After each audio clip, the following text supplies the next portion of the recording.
the splendid red engine. James was having a wonderful day, chuffing proudly along the branch line. He was pulling coaches filled with cheerful passengers, and his shiny red paint gleamed in the sunlight. Everywhere he went, people would stop and wave, admiring how bright and clean he looked. What a magnificent engine!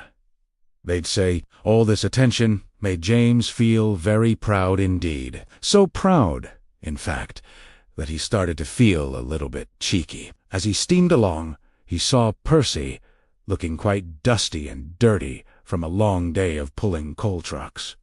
"Goodness me, Percy," James tooted. "Is that you?" For a moment, I thought a big ball of coal was rolling down the hill. He laughed and puffed away, leaving a very grumpy Percy behind. A little later, James spotted Henry resting in a siding.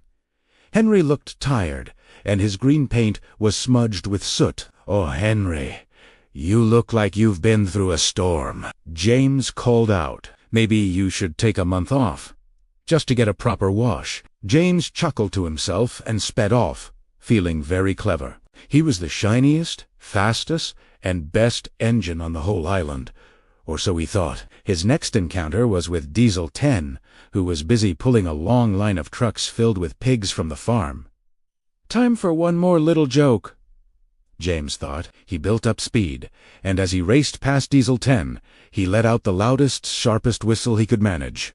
Whoosh! The sudden noise gave the pigs a terrible fright. They squealed and jumped, panicking in their trucks. They bummed and jostled so much that mud, hay, and, well, smelly, yucky, wet pig poop went flying everywhere. It splattered all over the tracks and, worst of all, it splattered all over James. His beautiful red paint was completely covered in brown, smelly muck. He was hardly recognizable. When James pulled into the next station, a crowd was waiting on the platform. But instead of cheering, they wrinkled their noses.